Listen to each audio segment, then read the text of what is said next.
esa pada zat ini bisa dilihat dari dua sisi.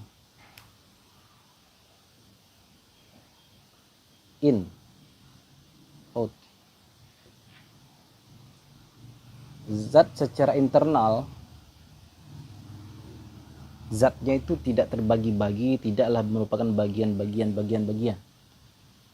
Zat secara eksternal, tidak ada sosok lain.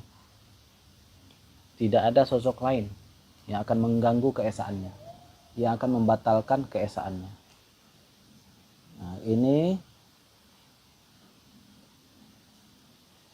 inilah disebut dengan ahad. Ini disebut dengan wahid.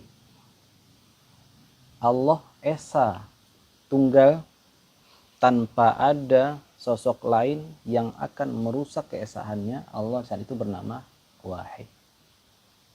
Allah tunggal pada zatnya, bahwa zatnya itu tidaklah seperti benda, tidak merupakan bagian-bagian terkecil dari sebuah benda. Di dalam zat Allah itu tidak ada bagian-bagian. Gimana? Allah itu bukan benda, bukan zat yang kita bayangkan seperti ada yang terkecilnya adalah atomnya, yang terkecilnya adalah subatomiknya gitu kan kata Bang. Enggak, Allah enggak begitu. Dengan kondisi ini Allah disebut dengan ahad. Dipandang dari segi Allah tidak ada tandingan terhadap keesaannya, disebut dengan wahid. Itu bedanya. Dari titik temu antara keduanya bahwa sama-sama tunggal, baik in maupun out, disebut dengan wahdah.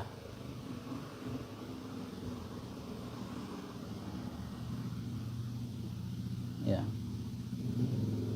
Titik temu antara kedua ini disebut dengan wahdah, keesaannya. Ini bab akidah.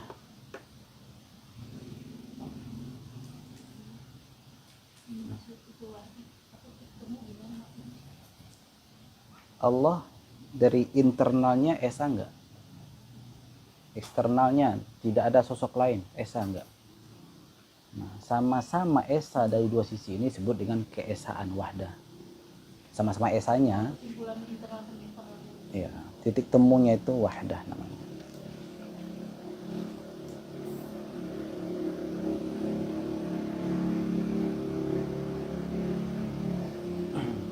Anna dzatahu ta'ala laisat murakkabatan min ajza. Inilah dimaksud bahwa zat Allah itu tidaklah tersusun daripada bagian-bagian. Tidaklah tersusun dari bagian-bagian. Ini contoh gambar aja, ini bukan zat Allah ya. Bagian-bagian itu misalnya ada ininya, enggak. Dia tunggal gitu aja gitu, udah.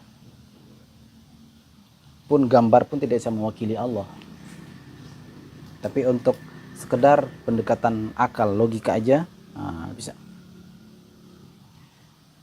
Wa tarkibu yusamma kamman muttasil. Nah, kam. Allah tadi maha suci dari sifat tersusunnya zatnya dari bagian-bagian tertentu. Kalau tadi di sini ada benda, di dalamnya ada bagian-bagian, baik bagian yang besar sampai bagian kecil, sampai bagian terkecil, sampai bagian yang mungkin paling halus, tapi tetap aja itu bagian dari sebuah benda. Nah, bagian-bagian ini ya, bagian-bagian yang ada ini di dalamnya disebut dengan sesuatu. Ini kan dinafikan dari Allah nih. Allah nggak begitu. Ini disebut dengan kam muttasil. Kam. Ini istilah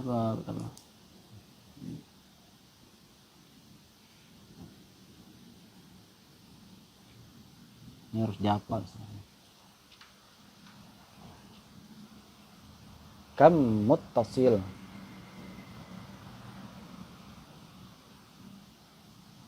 Kam itu kalau terjemah gimana tuh Dami? Kumum. Nah, ya. Berbilangnya yang menyambung pada zat. Ini internal, ini bahasa in. Kamu tak suatu in. Gampangnya gitu. pada zat Allah itu Allah mustahil kam mutasil, berbilang dalamnya. Nah, berbilang dalamnya. Ini jeruk, kita buka, ini kayaknya satu aja kan ya, kayak satu, pas dibuka ternyata berbilang-bilang dalam, ada biji, ada kulit lagi, ada benangnya lagi, ada airnya, ada bagian-bagian internal kan. Bagian internal itu disebut dengan kam mutasil, berbilang yang nyambung, di dalam itu nyambung-nyambung satu sama lain. Kam mutasil, mustahil bagi Allah. Wa bima'na annahu laisa zatun fil wujud wala fil imkan tushbihu zat. Makna lainnya lagi bahwa sesungguhnya tidak ada yang namanya zat di sentro eksistensi alam ini, tidak ada yang menyerupai zat Allah Subhanahu wa ta'ala. Tidak ada yang menyerupai Rasulullah, menyerupai Allah Subhanahu wa ta'ala.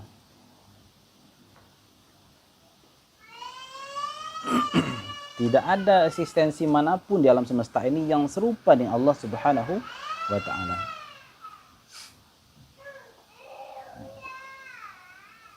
Wa hadhil musyabahah al-mustahilah, kemiripan yang mustahil ini kan mustahil nih. Allah tidak ada sosok tandingan lain atas keesahannya. Tidak ada sosok esa lainnya yang akan mengganggu, yang dapat merusak keesaan Allah Ta'ala. Tidak ada yang lain. Nah, hadhil musyabahatul mustahilah tusamma. Nah, keberadaan sosok lain yang dapat mengganggu keesaan Allah Subhanahu wa ta'ala, sosok eksternal yang dapat merusak keesaan Allah Ta'ala, disebut dengan kam munfasil. Ini udah terjadi lagi nih. Pertama kam munfasil, yang kedua munfasil.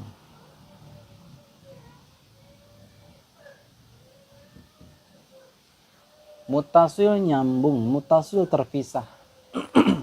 Kam itu berbilang, kuantiti. Nah, inilah disebut dengan Allah tuh esa pada dalamnya. Maka ketika Allah dikatakan tidak esa secara zatnya, itu disebut dengan kam mutasil. Ini mustahil. Ketika Allah dikatakan esa, tapi adakah sosok lain yang akan menandingi, yang akan membuat terganggunya keesaan Allah? Tidak ada. Itu mustahil. Sesuatu yang terpisah dari Allah yang akan mengganggu keesaannya, yang dinafikan dalam Al-Quran, lam yalid wa lam yulad wa lam yakul lahu kufuwan ahad, dan qul huwallahu ahad, kan dinafikan oleh ayat itu. Tandingan eksternal disebut dengan kam munfasil. Out, in, out. Kebayang pertama? Faktor luar, faktor dalam. Pembatal keesaannya. Ini sosok lain, ini komponen dalam diri, bagian-bagian dalam diri. Allah mustahil punya ini. Allah tidak ada bagian-bagian dalamnya yang berbagi, yang bagian-bagian sel-sel, bagian-bagian lah. Ini yang sudah saya sebutkan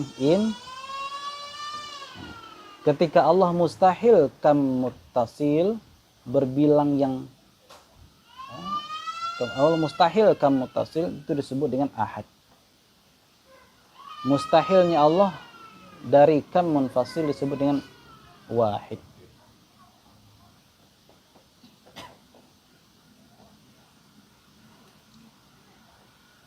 Kebayang nggak Ibu? Bisa paham Ibu? Mudah-mudahan. Ya. Kita lihat aja benda secara internalnya pasti ada bagian-bagian. Allah nggak begitu. Benda ada bagian kembaran lainnya, ada yang kedua, ada jeruk kedua. Dari sejenis. Kemudian benda ini ada benda lain, beda jenis, gelas. Benda ada sosok lain, beda jenis. Allah nggak seperti itu. Bahkan yang sejenis pun nggak ada. Karena kalau ada sosok lain di luar Allah, yang mungkin kembarannya, naudzubillah, nggak ada. Lau kana fihima alihatun illallah la fasadata.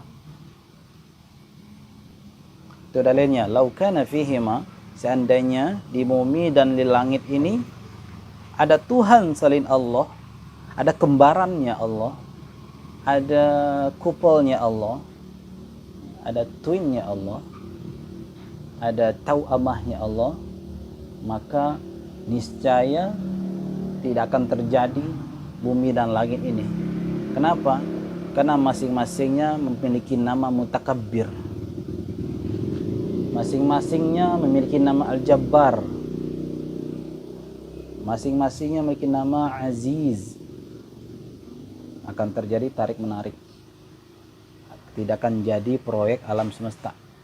Kenapa? Beda-beda keinginan. Ini punya iradah, ini punya iradah. Kalau misalnya ada Tuhan, dua Tuhan, iradah ini nggak boleh ikut iradah ini, iradah ini nggak boleh ikut iradah ini, maka tidak akan terjadi sesuatu. Karena kalau iradah ini ikut pada iradah ini, maka iradah ini dianggap iradah yang lemah. Iradah ini ikut iradah ini, maka iradah ini dianggap iradah yang lemah juga. Maka mustahil ada iradah yang lemah pada Tuhan. Maka akal sudah pasti mengatakan mustahil Allah ada Tuhan selain Allah. Mustahil ada kembaran Allah. Meskipun sama persis, nggak ada mustahil. Kudrah Allah, ini sama-sama kudrah, ini sama-sama kudrah. Nggak boleh kudrah ini harus barengan. Nggak boleh, berarti bertumpuk namanya. Gagal ketuhanannya. Batal iradahnya. Allah mustahil dari itu semua. Sampai sini.